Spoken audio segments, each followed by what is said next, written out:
आप सुन रहे हैं हॉरर कहानी, वो भी मेरी जुबानी।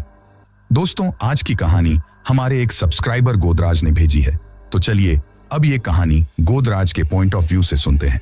दोस्तों, मेरा नाम गोदराज है और पेशे से मैं एक ट्रक ड्राइवर हूँ। इसके साथ ही मैं आपको बता दूं कि मैं राजस्थान के सीकर जिले से रूपपुरा गांव का रहने वाला हूँ। दोस्तों, हमारे गांव में आरा मशीन बहुत ज्यादा है, जहां पर पेड़ों की कटाई का काम होता है। मेरे पिताजी भी पहले आरा मशीन पर पेड़ काटने का ही काम किया करते थे और अब मैं थोड़ा पढ़ा लिखा हूं, तो मैंने ट्रक ड्राइविंग का काम अपना लिया। दोस्तों, ये घटना उन दिनों की है जब मैं राजस्थान से हरियाणा में माल की डिलीवरी करने का काम किया करता था। क्योंकि मेरे गांव में आरा मशीन ज्यादा थी, तो मुझे मेरे गांव में ही काम मिल गया था और मैं मेरे गांव की आरा मशीन से ही लकड़ियां भरकर हरियाणा में पहुंचने का काम किया करता था। और अक्सर मैं माल की डिलीवरी शाम के समय ही लेकर निकलता था और फिर दूसरे दिन शाम तक मुझे जहां भी माल पहुंचाना होता था, मैं वहां माल पहुंचा देता था। और उस दिन भी मैं ठीक हमेशा की तरह ही शाम के वक्त मेरे माल की डिलीवरी लेकर निकला था। अब मुझे सफर करते हुए काफी टाइम हो चुका था। धीरे धीरे शाम के ढलने के बाद रात हो रही थी, इसलिए मैंने सोचा कि कोई अच्छा सा ढाबा देखकर कहीं पर खाना खाया जाए। और यही सोचकर कुछ दूर आगे चलने के बाद मुझे हाईवे के बगल में ही एक ढाबा नजर आता है।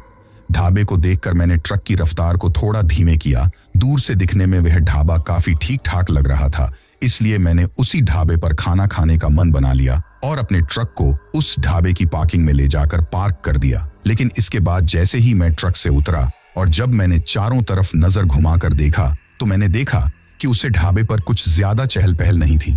खैर, मैंने सोचा कि मुझे तो सिर्फ खाना खाना है, और यही सोचकर जब मैं अंदर गया तो मैंने देखा कि मेरे से पहले वहां पर कुछ और भी ट्रक ड्राइवर खाना खा रहे थे।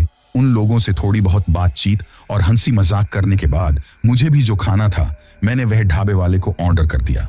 कुछ ही देर बाद ढाबे वाला मेरा खाना लेकर आ गया और इसके बाद मैंने खाना खाना शुरू किया।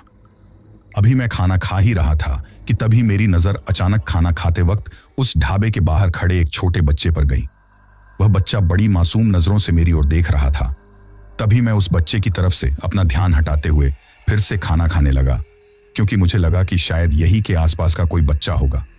लेकिन खाना खाते वक्त एक बार फिर से मेरी नजर उस बच्चे की तरफ गई और वह बच्चा अब भी मुझे एकटक देखे जा रहा था।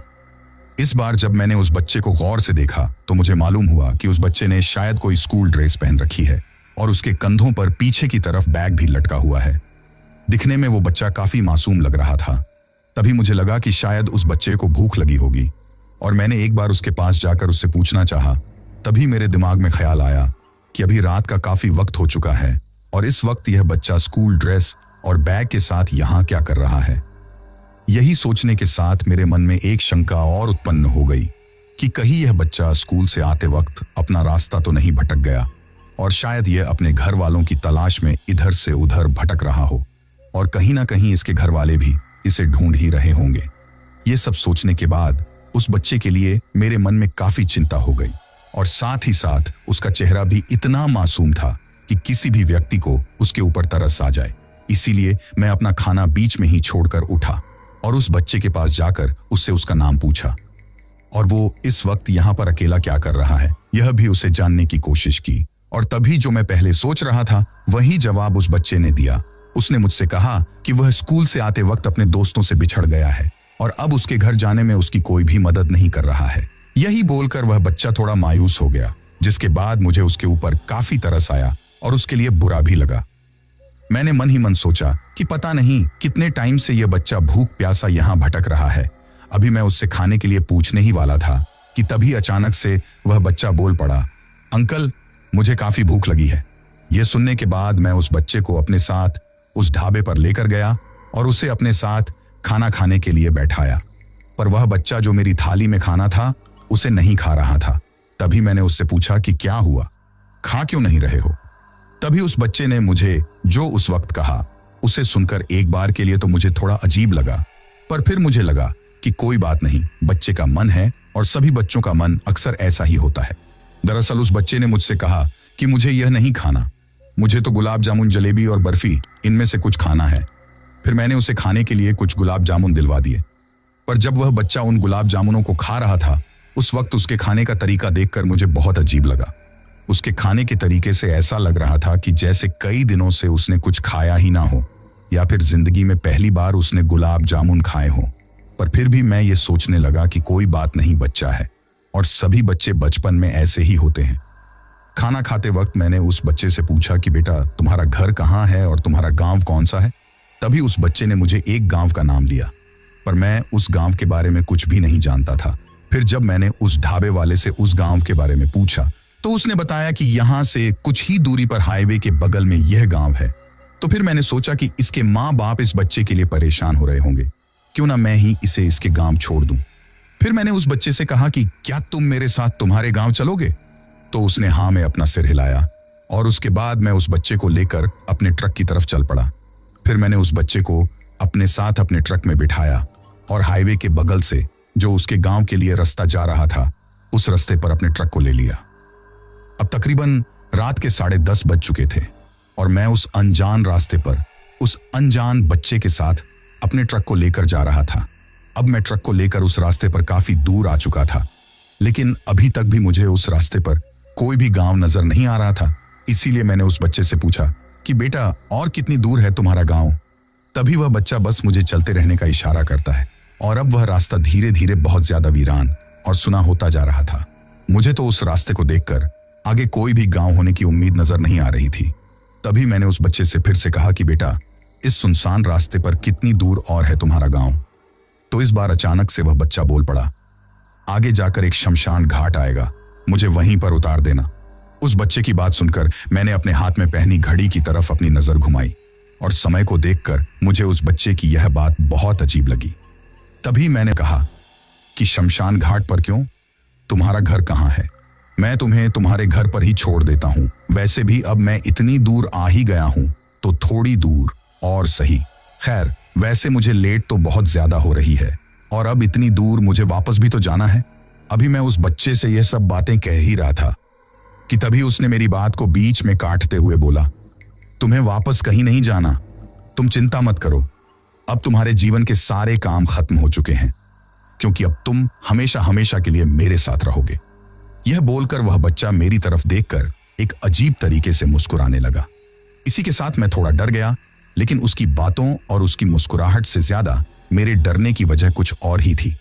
अभी तक वह बच्चा जो कुछ भी बातें मेरे से कर रहा था तो उसकी बातों को सुनकर ऐसा लग रहा था कि यह कोई आम बच्चा ही है, लेकिन इस बार उसने जब अपना बोलने के लिए मुंह खोला तो मुझे एहसास हुआ कि यह कोई आम बच्चा नहीं है, क्योंकि इस बार जब वह बोला तो बोलते वक्त उसकी बच्चों की जैसी आवाज नहीं थी, बल्कि वह बहुत भारी आवाज में बोल रहा था, जैसे कोई बड़ा आदमी बोल रहा हो। अभी मैं बस डर के मारे एकटक उस बच्चे को देखे जा रहा था कि तभी अजीब सी मुस्कुराहट के साथ उस बच्चे के मुंह से साइड के 2 दांत अपने आप ही होंठों से बाहर निकलने लगे और उसका चेहरा भी धीरे धीरे बदलने लगा। एक वक्त के बाद उसका चेहरा ऐसा हो गया था जैसा किसी भयंकर एक्सीडेंट में पीसने के बाद किसी का हो जाता है। यह सब देखकर मेरे हाथ पांव पूरी तरीके से फूल चुके थे। अब मेरे समझ में आ चुका था कि यह कोई बच्चा नहीं बल्कि कोई जिन्न पिशाच है और आज मैं इसके चंगुल में बुरी तरीके से फंस चुका हूं। अब मुझे मेरे बचने की कोई भी उम्मीद नजर नहीं आ रही थी। तभी मैंने ट्रक को रोककर वहां से भागने की सोची। अभी मैं भागने के बारे में सोच ही रहा था कि तभी वह जो बच्चे के रूप में हैवान था वह मुझसे बोलता है कि अंकल आपने मुझे गुलाब जामुन तो खिला दिए, पर अब मुझे मांस खाना है और वह भी इंसानी मांस। उसकी यह बातें सुनकर मैं पूरा पसीने से भीग चुका था। मेरे हलक से आवाज तक नहीं निकल रही थी। अब मुझे ऐसा लग रहा था कि यह हैवान मुझे मारे या ना मारे, लेकिन कुछ ही देर में ट्रक कहीं पर ठुक जाएगी और मैं वैसे भी मारा जाऊंगा, क्योंकि अब मेरे शरीर पर कुछ भी काबू नहीं था। ना ही तो मैं अपने हाथ पैर हिला पा रहा था और ना ही मुंह से कुछ बोल पा रहा था। बस मैं मन ही मन भगवान को याद किया जा रहा था। तभी मैंने सोचा कि यह हैवान मेरे ट्रक में कैसे चढ़ सकता है, क्योंकि मैं तो मेरे ट्रक में हमेशा शंकर भगवान की मूर्ति रखता हूँ। तभी मैंने केबिन में जहां पर मैं हमेशा मूर्ति रखता हूँ उस तरफ नजर घुमाई तो देखा कि वहां पर मूर्ति नहीं थी। और इसी के साथ ही मुझे याद आया कि मैंने पहले ही दिन मेरे ट्रक की सर्विस करवाई थी और शायद इस दौरान सर्विस करने वाले ने मेरे ट्रक के अंदर से वह मूर्ति हटा दी थी। अब तो मैं बुरी तरीके से फंस चुका था। अभी मैं मन ही मन भगवान शिव को याद कर ही रहा था कि हे भगवान मुझे इस मुसीबत से कैसे भी बचा ले। तभी मुझे सामने से वहां पर एक पुलिस की पीसीआर वैन दिखाई देती है और यह देखकर मैं समझ गया था कि मेरे बचने का सिर्फ यही एक मौका है। इसीलिए मैंने भगवान शिव का नाम लेकर अपने पूरे शरीर का जोर लगाया और ट्रक को रास्ते में वहीं पर सड़क के बीचों बीच घुमाकर रोक दिया।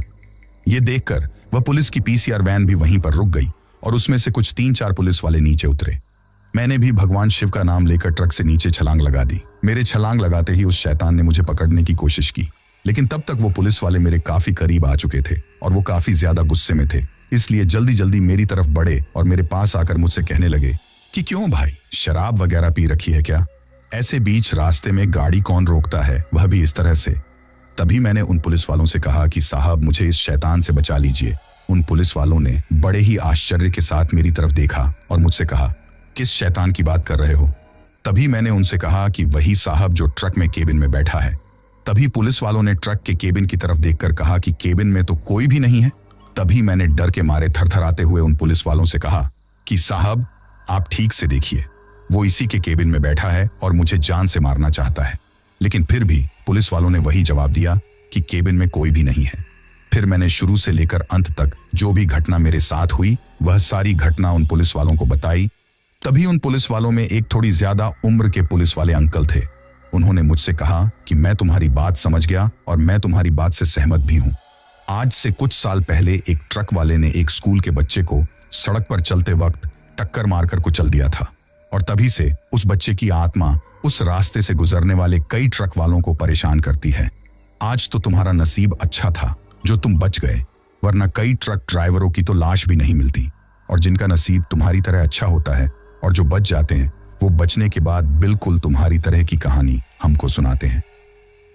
मैं कई सालों से इस थाने में नौकरी कर रहा हूं, इसलिए मुझे इस क्षेत्र में होने वाली इस तरह की सभी घटनाओं के बारे में जानकारी है। तभी मैंने उन पुलिस वालों से कहा कि कृपया करके आप मुझे यहां से सुरक्षित बाहर निकालिए, और उस दिन उन पुलिस वालों की वजह से मेरी जान बच गई।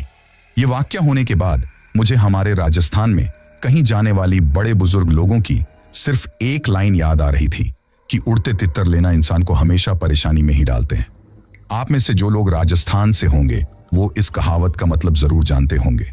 तो दोस्तों, ये थी हमारी आज की कहानी। कहानी आपको कैसी लगी कमेंट बॉक्स में कमेंट करके जरूर बताना, और आप में से कौन कौन राजस्थान से है जो इस कहावत उड़ते तितर लेना का मतलब जानता है, वो कमेंट बॉक्स में कमेंट करके जरूर बताना। फिलहाल चलता हूं, बस आप अपना और अपने परिवार का ख्याल रखें, और अगर अभी तक भी चैनल को सब्सक्राइब नहीं किया है तो कृपया करके चैनल को सब्सक्राइब कर लीजिए। आपका ये छोटा सा सहयोग हमें आपके लिए ऐसी ही कहानियां लाने के लिए प्रोत्साहित करता है।